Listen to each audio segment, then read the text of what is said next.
17 часов 4 минуты в Москве. Долго микрофон нам не включали. Майкл Бом, американский журналист, сегодня пришел к нам в гости. Майкл, здравствуйте. Здравствуйте. Несколько тем у нас для обсуждения. Ну, конечно, Сирия очень интересна, да, и в свете последних заявлений очень много экспертных оценок, но предварительно для слушателей.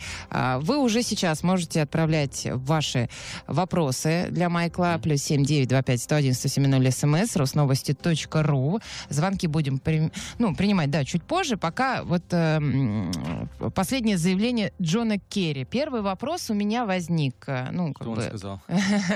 Он сказал, что хочет встретиться с Россией, с Иорданией, Богу, да. с Турцией, с Турцией, Саудовской Аравией. И тема, как вы понимаете, Сирия, ситуация в Сирии. В Кремле уже прокомментировали это предложение, сказали, что если оно и встреча состоится, то она будет не на высшем уровне, то есть самим Джоном Керри встречаться в России не собирается, по крайней мере, не в планах. Вопрос такой, что хочет США? А почему Россия не хочет? Потому что Америка не хотела. Не знаю. Это уже буду у вас спрашивать. Нет, Америка не хотела. Да, Медведева, да. Да, Медведева. Поэтому... Совсем не хотели. Но сейчас они хотят встретиться с этими странами и с Россией. Да, в МИДе уже в нашем говорят, что прорабатывают этот вопрос. Без подробностей, пока никаких комментариев. Но здесь интересно, что хочет США? От этой встречи и вообще от ситуации, которая сложилась в Сирии? Я думаю, что речь пойдет именно о том, какая будет Сирия после Асада, потому что именно продолжение переговоров о переходном процессе, потому что это и так понятно, что Асад не может держать власть вечно. То есть Россия и... Но никто не может держать власть вечно. Нет, понимаете, отец держал власть 30 лет, с 70-го года до 2000 года. Сыну Асаду, сын 50 лет всего лишь, поэтому, наверное, он хочет еще 20-25 лет. Понимаете, Россия может помочь, Россия может подпирать его вместе с Ираном, на несколько лет. Но как веровочка не веса, все равно он потерял всю легитимность. Почти 70% сирийского народа против него. Я не беру террористов, это не берется в расчет. Ну, подождите, легитимность он еще не потерял. Он официальный президент. Нет, выборы, он не потерял легитимность. Я уже говорил об этом много-много раз, что когда...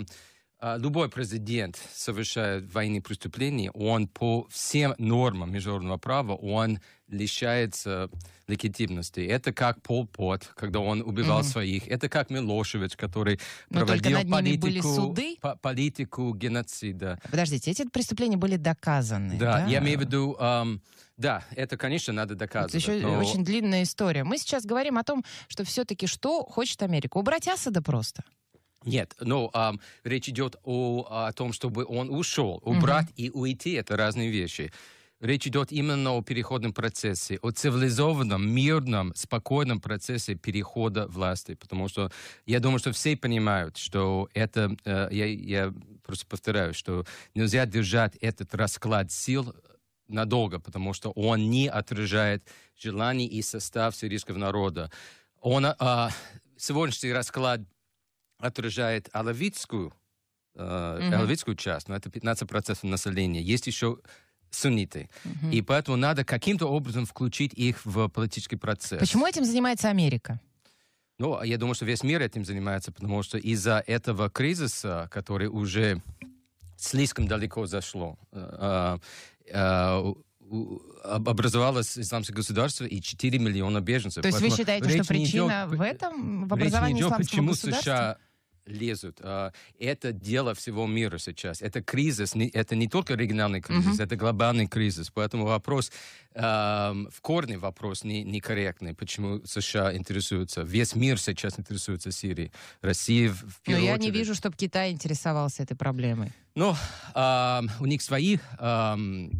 этнические проблемы. И Россия присоединилась к этому, месяц назад. Даже еще месяца не прошло, 30 сентября. Россия включилась, да. Ну, все-таки вопрос у меня был другой. Мы с вами обязательно и вернемся наверняка к этим основным, как говорится, проблемам, да, резонансным. У каждого свое мнение по этому поводу, и противостояние здесь, скорее всего, не решится. Но сейчас конкретно по встрече. То есть Керри заявил о том, что надо бы встретиться вот этим странам. Что там будут обсуждать? Ну, то есть с чем туда идет Америка? Ну, я могу догадываться, я не знаю. Ну, конечно, это же политика-то, она идет если основным. это Керри, это дипломатический процесс. Это именно это продолжение Женева-1, Женева-2, хотя они провалились. Я думаю, что в основном это самообман, потому что пока Асад чувствует опору России и Ирана, он не пойдет на политический процесс. Ему не выгодно. Ему выгодно сохранять статус-кво. Он и до этого не хотел поделиться властью, а тем более сейчас он не хочет делиться властью, потому что он понимает, что за ним Россия, российские ВВС и Иран, и Хезболла. Поэтому это, мне кажется, это имитация вида деятельности со всех сторон. Мне кажется, все понимают, что это бессмысленное действие, пока у Асада такая опора. Но надо отчитываться, наверное, я не знаю. Я думаю, что это одна из причин, почему отменили встречу с Медведевым, потому что на уровне президента это уже... Но, понимаете, с точки зрения США считают, что был обман, что сначала Россия объявила о том, что будут бомбить ИГИЛ, а оказывалось, что да, бомбили ИГИЛ, безусловно, но преимущество бомбили именно союзников США.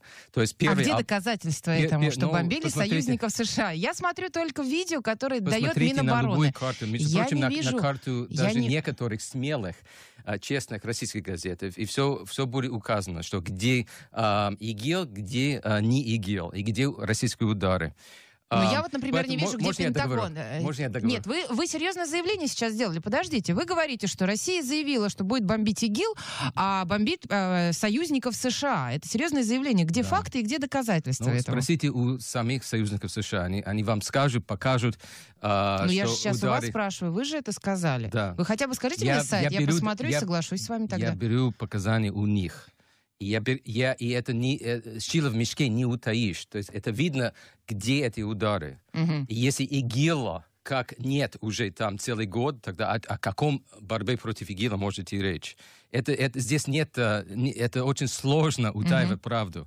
Мы знаем, где ИГИЛ. И где? Они на востоке в основном. Они не в Идлибе.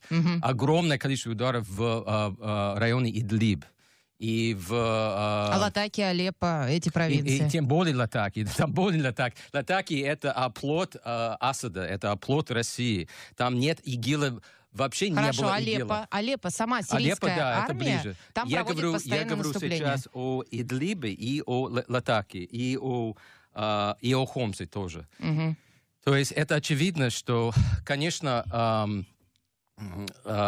были... Для отвода глаз были удары по ИГИЛу. Но это как в качестве, я не знаю, подстраховаться. Поэтому я думаю, что... Да, я не договорил, вы меня перебили. Вам слово. Да, спасибо. Я думал, что только на телевидении перебивают, а оказывается, что на радио тоже. Да, бывает. Так что... Прошу вас этого не делать. Если возможно. Хотя бы заканчивать фразу. Так вот, то есть первый обман, что Россия будет бомбить по ИГИЛу, а по союзникам США. Потом вот это фокус, или я бы сказал, я не знаю, как лучше сказать, динамо, да, что Россия интересуется политическим процессом, это бессмысленный издевательский процесс, когда о каком политическом процессе, когда Россия делает все, чтобы Асад не пошел на политический, то есть подпирает его.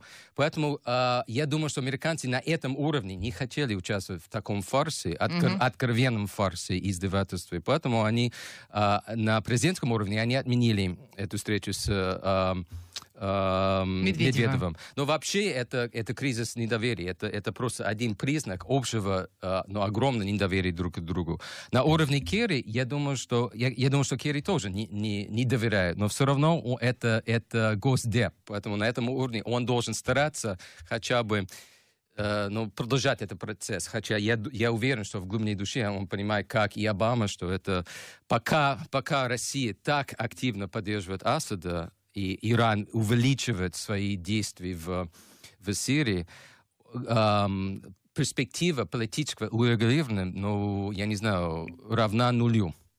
Пока. Единственная надежда, это как если...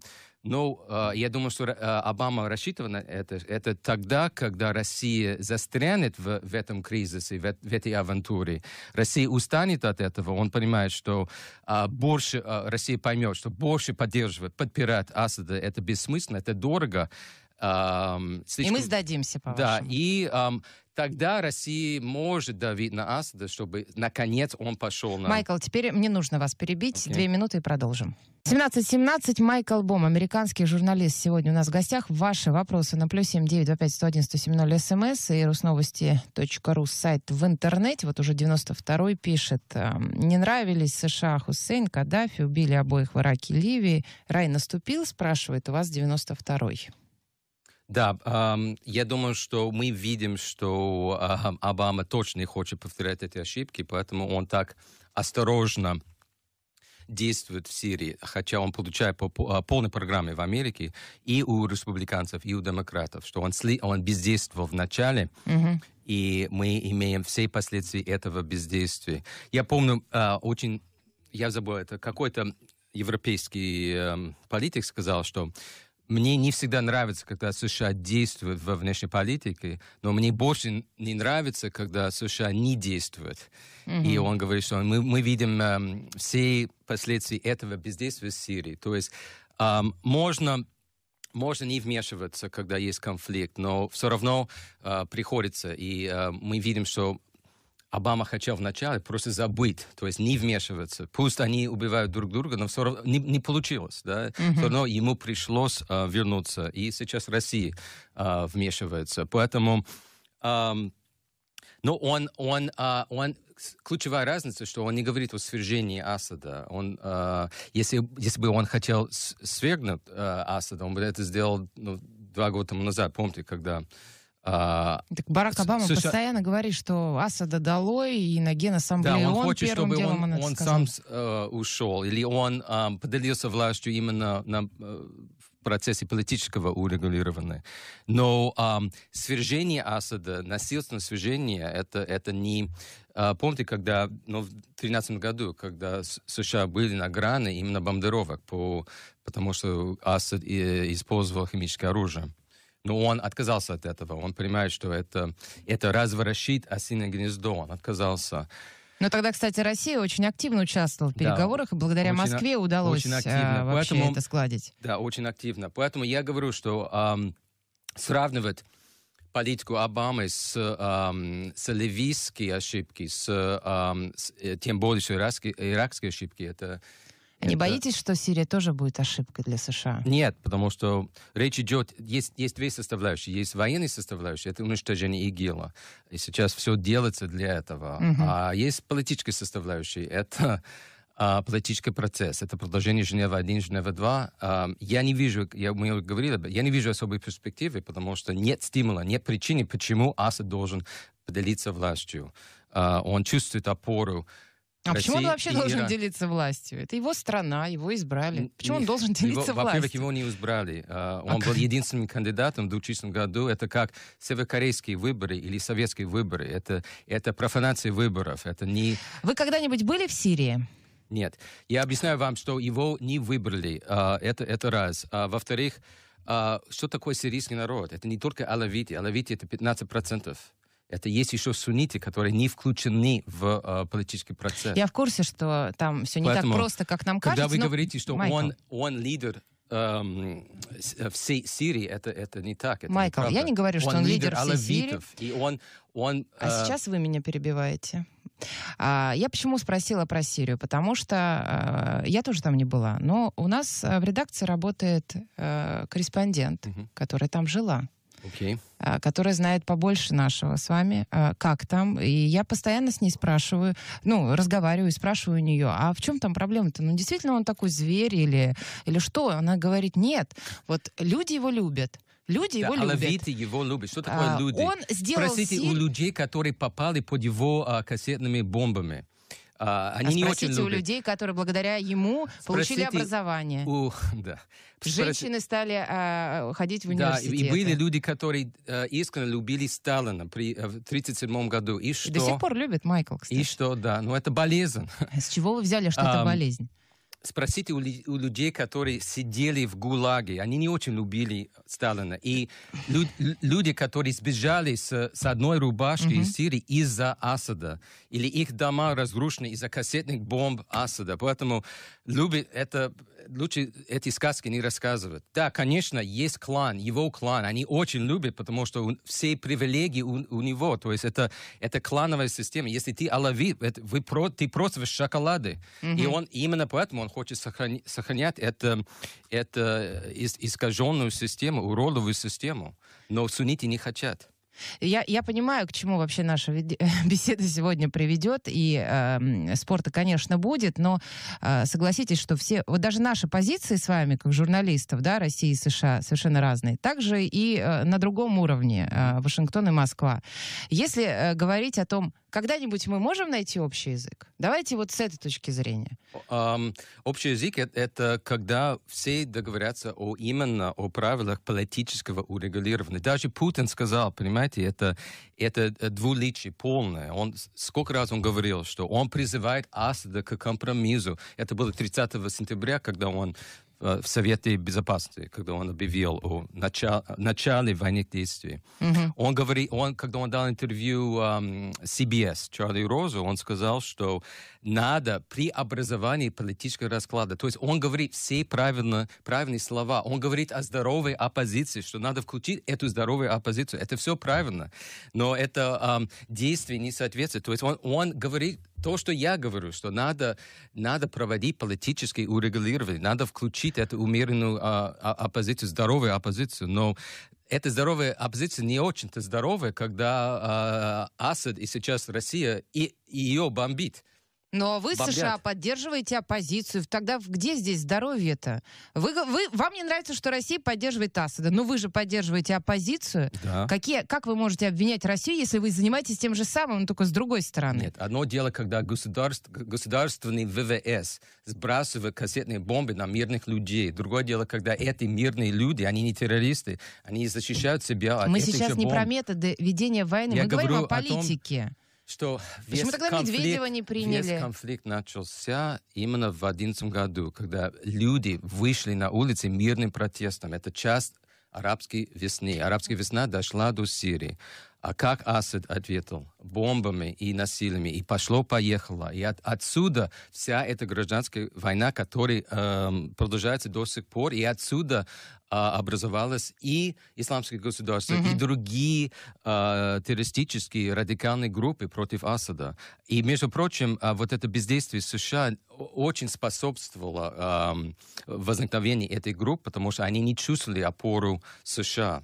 Обама очень вяло поставляли оружие этой умеренной оппозиции, и они не смогли защищать себя, тем более, что не было ПВО. Они 4 года против ПВО, а Обама не давал. Может быть, были хорошие причины, резонные причины, но факт остается фактом, что против сирийских ВВС, против кассетных бомб, они были беззащитными. Майкл, и многие сбежали именно к радикальным группам не по идеологическим причинам. Одеваться некуда было. Просто чтобы, это единственный механизм, чтобы воевать против Понятно, Асада. ваша позиция. Давайте поставим ее на голосование. 280-12-32. Согласны? Вы согласны с Майклом Бомом? 280-12-32. Вот полчаса мы говорим о Сирии. Очень развернутая позиция у Майкла. 280 280-12-32. Согласны? Нет, не согласен? Категорически. 280-12-33. 280-12-33, код города 495. Звонок бесплатный. Очень много ваших сообщений, но звонки мы уже будем принимать чуть позже. Давайте я сейчас зачитаю, Майкл, да? Но предварительно я хочу прочитать мнение, которое я нашла по поводу ситуации в Сирии. Операция ВКС России против террористов Исламского государства застала врасплох президента США Барака Обамы. Об этом говорится в статье экс-помощника госсекретаря США и бывшего представителя Соединенных Штатов ООН Джона Болтона. Вашингтон Таймс сегодня опубликовал эту статью. На данный момент ничто не говорит о том, что у Обамы заготовлен на это ответ. Он не ожидал? Что застало его врасплох? Что именно? Российская операция в Сирии, авиация, наверное, бомбы. застало его врасплох. Я думаю, что Обама не очень ожидал такого крутого поворота. А что ожидал Барак Обама в данном случае? Ну, я не знаю, может быть, просто продолжение поставки оружия. Россия всегда поставляла оружие, но прямые боевые действия, наверное... По контрактам, конечно, мы всегда поставляли. Да. Да, наверное, я отвечаю на вопрос. Наверное, прямые боевые действия несколько застали его врасплох. И что? Выработал план потом? Сейчас? Да. Ну, как? Единственный план пока, я вижу, это план, чтобы не сбивали друг друга в воздухе. Это единственный план. Майкл, остается 20 секунд до перерыва. Скажите... Но активное противодействие, я думаю, что не будет. Это не будет повтора Афганистана, когда мы поставляли ПВО, «Стингеры» своим союзникам, чтобы они сбивали российские самолеты. Я думаю, что это исключено. Во всяком случае, при Обаме. Хорошо, останавливаю голосование. 5 секунд. 12% с вами по этой позиции, 88% против. 17 часов 34 минуты в Москве. Майкл Бом, американский журналист, у нас в гостях. Ваши сообщения приходят на +7 925 111 170 rusnovosti.ru.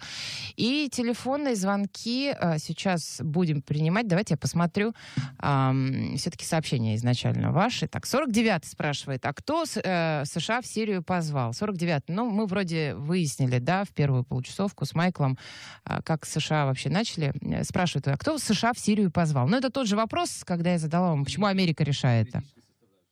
Да. А микрофон включите, пожалуйста. Да. Угу. США бомбят, да? Вы это имеете в виду или что? Ну, видимо, да. 49 спрашивает, кто США в Сирию позвал? Это такой же вопрос, как я, почему Америка решает, кому там... точно не позвал. Мы уже поняли.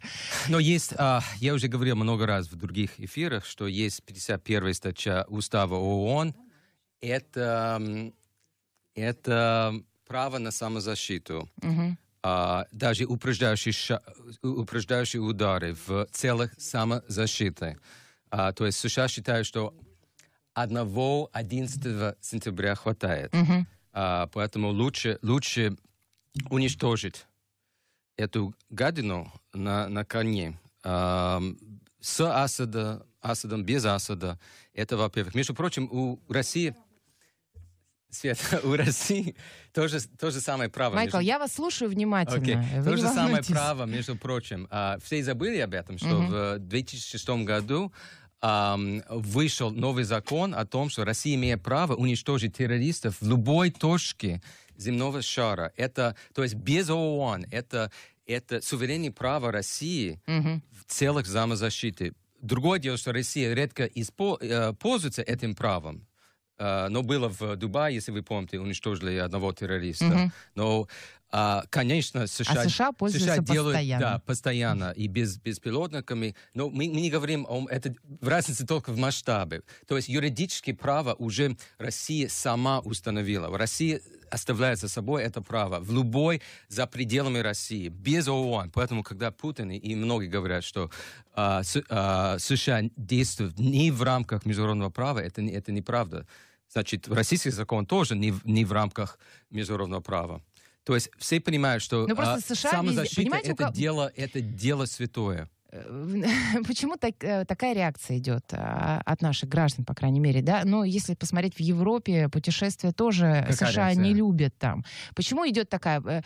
Потому что США везде. То есть любой конфликт США, и, естественно, у всех это вызывает. Что вы там делаете? Вот и все. Это вопрос обычного гражданина. Здесь как раз нет предмета спора, потому что все договорятся, что ИГИЛ — это террористическая группа, которая подлежит уничтожению. Точка. Россия придерживаться этой точки зрения США. Поэтому другое дело, что мы не очень доверяем России в том плане, что они серьезно хотят бороться против ИГИЛа. Россия не доверяет США. Это взаимное недоверие. Но то, что надо уничтожить ИГИЛ, это как раз мы с Россией полностью, мы сходимся в этой позиции.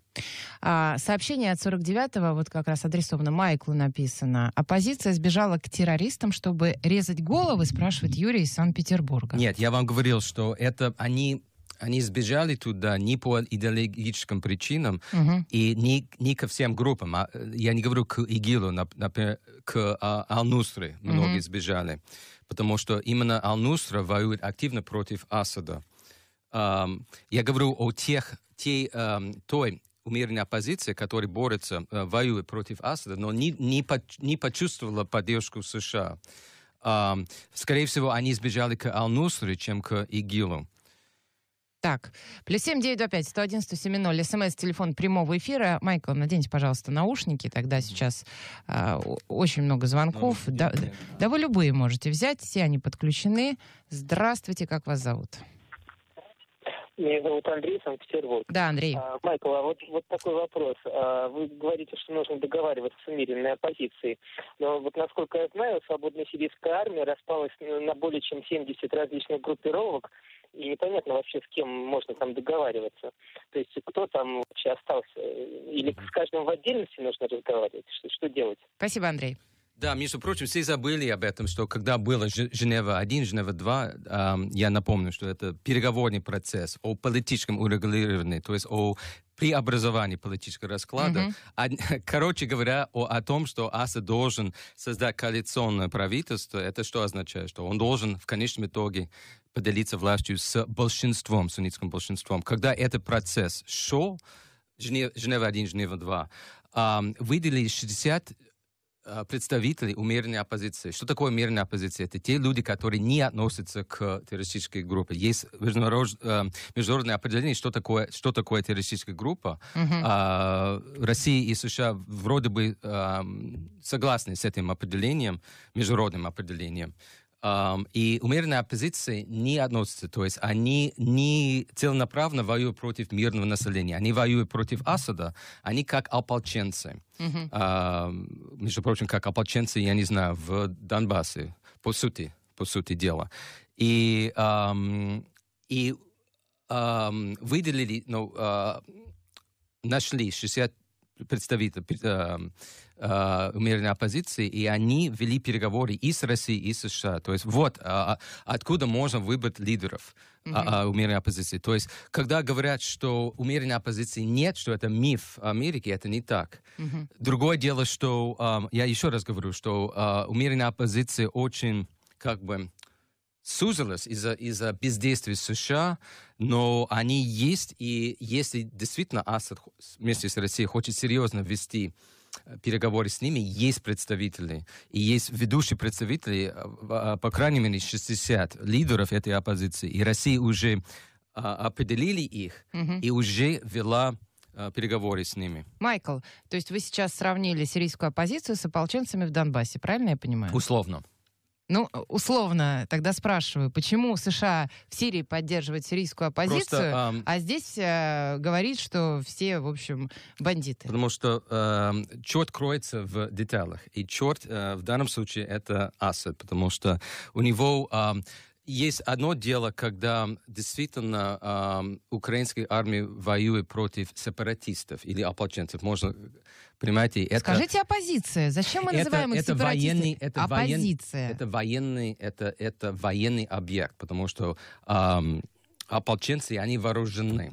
Причем вооружены российским оружием. Подождите, они можно не я договорю? Подождите, вы задали мне вопрос, я хочу ответить. Я не могу сейчас... Подождите. Вы говорите много, все по делу. Спасибо вам большое. Но вы меня перебиваете. И вы меня тоже перебиваете. У нас так мало времени. Вы задали мне вопрос, я хочу ответить на ваш вопрос. Хорошо, давайте. То есть это абсолютно разные вещи. Порошенко воюет против сепаратистов, вооруженных сепаратистов, как и американский Север воевал против американского юга во время гражданской войны. Асад воюет против мирного населения. Это разные вещи. То есть он целенаправленно, он воюет против... Это целенаправленная политика устрашения. То есть он не выбирает военные объекты. Он сбрасывает кассетные бомбы против мирного населения. Это политика устрашения. Более того, у него уже практика, стандартная практика, чтобы сначала воевать, а потом ждать, когда спасатели приходят, а потом он бомбит еще раз. Поэтому в этом случае он военный преступник. Хотя в России считают, что Порошенко военный преступник, но это очень произвольное определение. А вы были в Донбассе? Тогда понимаете, есть разные вещи. Допустим, когда лидер, который вы считаете легитимным, а Запад не считает его легитимным, когда любой лидер проводит политику геноцида, как Милошевич, как Пол Пот, он уже нелегитимен. Это уже нарушение базового принципа международного права. Могу я теперь сказать, Майкл? Когда лидер воюет против сепаратистов, это борьба совершенно другого характера. Да. Все, можно сказать мне? Спасибо большое. Ответ на вопрос. Спасибо. Хорошо, по поводу ополченцев я все поняла. По поводу Сирии я поняла все эти примеры. Но не случайно вы, конечно, сравнили это. То есть в Донбассе вы тоже не были? То есть как живут люди, вы не знаете там. То есть их мирными жителями нельзя назвать то, что творится сейчас в Донбассе за счет этого. Нет. Подождите, теперь я скажу. Значит, вооруженные ополченцы, сепаратисты, мне нравится это название. Их вооружила Россия. Тоже сейчас не будем даже эту тему затрагивать. Изначально они попросили, они не хотели, они признали этого человека, Порошенко, нелегитимным. С чего всего началось? Началось все с Киева. Это первое. Так вот, вопрос, понимаете, в интересах. Более нет ничего здесь. Никакой системы, что вот этот нелегитимный, этот легитимный, этот мирное население бомбит, чтобы Асад специально на мирное. А то, что в Донбассе делает Киев, естественно, все молчат. То, что есть... Это конфликт интересов. США выгоден Порошенко, США выгодна сирийская оппозиция. То, что есть косвенные потери в Донбассе, это понятно. Это лишний раз показывает, что украинская армия плохо воюет, или не умеет воевать, или плохо обучена, или плохо вооружена. Но в любой войне есть, к сожалению, косвенные потери. И это именно причина, почему лучше не воевать. Но если косвенные потери, если это единственный показатель того, что лидер — это военный преступник, тогда все войны преступны. Значит, Ельцин военный преступник из-за Чечни. Путин преступник из-за Второй Чеченской войны. То есть речь идет именно о целенаправленной кампании.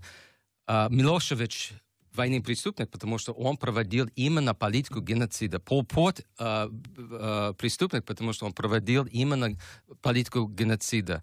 Поэтому речь идет именно о том, что это война против военных объектов или это война целенаправленно против мирного населения? 2 минуты и продолжим. 17:47. Майкл Бом, американский журналист, у нас в гостях. +7 925 101 107 0 СМС, телефон прямого эфира rusnovosti.ru, сайт в интернете. В общем, опять мы с вами затронули уже такие глубинные причины. Кто виноват, почему Порошенко США считают легитимным и не преступником. Даже Россия считает его легитимным. Подождите. Я не говорила, что Россия не считает его нелегитимным. Я говорила о том, что в России заявляют, что он преступник. То, что творится в Донбассе, те, кто там был, и в нашей редакции тоже там были журналисты по и мирные этому жители. Критерию тогда Ельцин преступник. Путин преступник. Потому что мирные люди погибли. 80 тысяч чеченцев погибли. Значит, по этому критерию... Так, вот эти данные откуда у вас, Я так не считаю, потому откуда что я считаю, эти данные? что... 80 тысяч чеченцев погибли. Откуда эти в данные? 2 чеченских войнах. Мирных жителей? Да.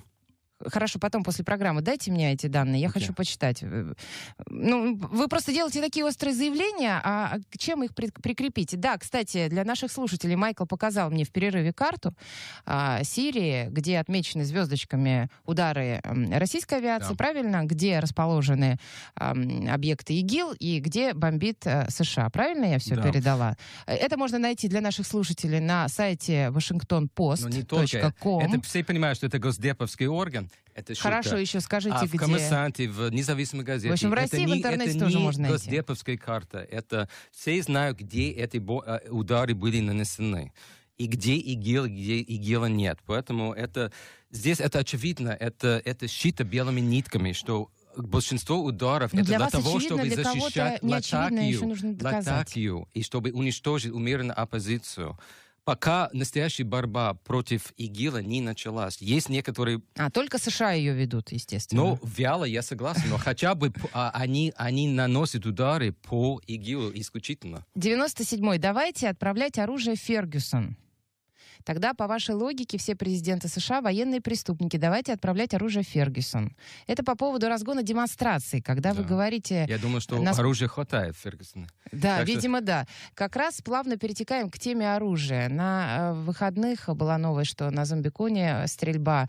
Также в этот день, в воскресенье, мальчик застрелил брата, потому что нашел оружие на холодильнике, заряженное отца. Вообще, немножечко отойдем от этой политики. Мы закончили Сирию. Мы закончили серию. Вашу позицию поддерживает 12%, 88% против. Мы в конце программы обязательно еще одно голосование проведем. Возможно, вы кого-то переманили на свою сторону. Между прочим, вы знаете, какой процент россиян считают, что именно американцы сбили Боинг? Нет, не знаю. Но где-то 15% американцы это сделали. 27% что украинцы это сделали. 3% что ополченцы. Ведущие версии по всему миру. 3% россиян считают, что ополченцы. Это ведущие, доминирующие. Я не говорю, что они это сделали. Я говорю о ведущей версии. Я поняла. Вы об опросе. Поэтому это я к тому, что это... Конечно, 12 это даже много меня поддерживает. Потому что против этой пропаганды, если только 3% россиян считают, что ополченцы сбили самолет, Боинг, тогда о чем говорит? Это все с ног на голову. Ну, про доклад мы уже не будем говорить. Эта тема на прошлой неделе была основной. Давайте по поводу все-таки перейдем из политики уже в зону такой человеческих отношений, смерти, дети, общественные какие-то мероприятия. В США это происходит довольно часто. Да. Вам разрешено оружие покупать спокойно. Сейчас идет предвыборная кампания. Но есть процедура проверки. Вот, кстати, Байден... Проверки, но она очень слабая. Да. Насколько Байден популярен? Вот сейчас срочное было сообщение, что он скоро объявит или не объявит, будет баллотироваться. Есть шансы у него? Ну, только коротко, времени так мало. Да, я считаю, что у него хорошие шансы. И его единственный минус, конечно, это возраст. 74 года, это старовато. А то, что он против России, дает ему больше шансов? Он против России? Да, Байден всегда. Я не думаю, что ни больше, ни меньше, чем Хиллари. Я думаю, что это... Ну, просто Байден еще в той кампании говорил, такие антироссийские заявления. Я думаю, что это хрен редкий не слаще. Ой, как вы пословицами бравируете. Для России, я имею в виду, для России. Что Байден, что Хиллари, что Буш, все плохие. Все плохие? А кто хороший? Для России все плохие. Так, а для США? Вообще Америка плохая, поэтому и все президенты плохие. Конечно, да. Мы на этом сошлись. Начнем с этого. Вы все плохие. Кто для США лучше? Для США? Да, Байден, Хиллари. Ну, я не знаю, я пока не... Может, Дональд Трамп? Нет, точно не Трамп. Это шуточный кандидат, и это несерьезный. Хотя он лидирует, и все об этом пишут, и удивляются, почему он лидирует. Это плохо, что он лидирует. Он хорошо развлекает, у него хорошее, очень рейтинговое шоу, он ведущий телешоу. Пусть он этим занимается. И он может заниматься политикой, но со стороны, не из Белого дома. Много раз говорили, вернемся к теме оружия, много раз говорили о том, что нужно запретить Обама. Сколько раз, особенно вот история с Фергюсоном. Запретить оружие покупать. Но у вас в Конституции это оружие обратно? Есть возможность. Кто-то использует это в своей предвыборной кампании, потому что постоянно гибнут люди от того, что постоянная проблема. Доступность. Но это настолько далеко зашло уже, понимаете, где-то 300 миллионов оружия, я имею в виду пистолетов, и это почти столько же американских граждан. У меня нет оружия, это значит, и у моих знакомых нет оружия, это значит, что у тех, кто владеет оружием, у них много, то есть, может быть, они коллекционеры, я не знаю. Но то, что в Америке слишком много оружия и слишком легко приобретать оружие, это факт, это проблема. Это все есть исторические причины, это вторая поправка Конституции, право на самозащиту и так далее. Но уже, понимаете... в общем, понятно. Зашло настолько далеко, что обратно никак не вернуть. Да. Надо просто ужесточить процедуру получения оружия. Но забрать его обратно, это невозможно. Тут меня ругают наши слушатели, почему я такая вялая, почему я вообще позволяю вам лить грязь на Россию и руководство. 85-й пишет. Потому что вы пятый колонн.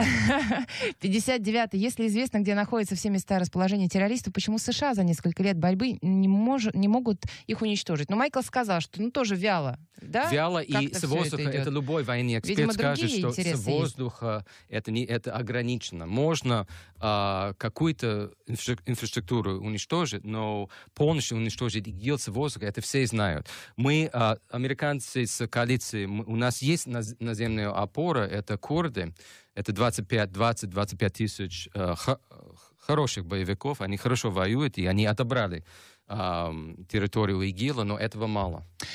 Вот голосование обещанное. Посмотрим, переманили вы на свою сторону наших слушателей, кого-то из них. Все-таки одна тема у нас была, монотема эфира. 280-12-32. Да, вы теперь с Майклом Бомом и согласны.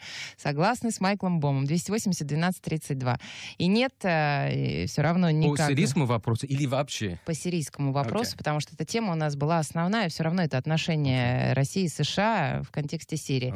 Нет, не согласны. 280-12-33. Не получилось у Майкла переманить вас на его сторону. Давайте один звонок все-таки примем. Остается у нас 1,5 минуты. Сейчас Майкл наденет наушники. Здравствуйте. Как вас зовут? Так, что-то у нас все зависает. Здравствуйте. Представьтесь. Коротко вопрос. Здравствуйте. Евгений, Санкт-Петербург. Да, Евгений. Мне бы хотелось уважаемому Майклу задать вот такой вопрос. Коротко только, Евгений, очень мало времени. Да, я понял. Как действуют военные американские без санкций Организации Объединенных Наций вообще в Сирии? Спасибо, вот, Евгений. Сейчас... Да. Спасибо. Ну, я уже ответил на этот вопрос. Есть 51-я статья Устава ООН, это право на самозащиту. Это очень растяжимое понятие, и можно трактовать это достаточно произвольно, но есть такая юридическая опора, это самозащита. Во-вторых, я уже говорил, что это суверенное право, и Россия в первую очередь установила это суверенное право уничтожить террористов в любой точке земного шара. Это Россия, зафиксировала это право в законе 2006 года. Другое дело, что Россия редко практикует, реализовывает это право, но есть такое право, и в отдельных случаях именно Россия пользовалась этим правом и уничтожить террористов за пределами России без всяких санкций без мандата санкций. ООН. 44-й. То, что США делают в Сирии, только в 20 секунд штате. У нас, Майкл, последний. Почему вы умалчиваете о том, как бомбили мирных жителей Югославии? Ну, видимо, про Милошевича, когда мы говорили с вами. Нет, по-моему, мы не молчали. Я говорю, что лучше не воевать. Лучше, если бы не было войны. Но то, что, понимаете, одно дело, когда, еще раз, побочные потери... Ну, в общем, вы называете это косвенными жертвами. Майкл, времени не остается. Я не знаю. Совсем секунда. Останавливаю голосование. Хорошая для вас новость. 3% вы переманили на свою сторону. Теперь 15 за вас, 85 победа. Не с вами. Спасибо это значит, большое. Вы плохо работали. Да, а вы работали хорошо. Майкл Бом, американский журналист, был у нас в гостях.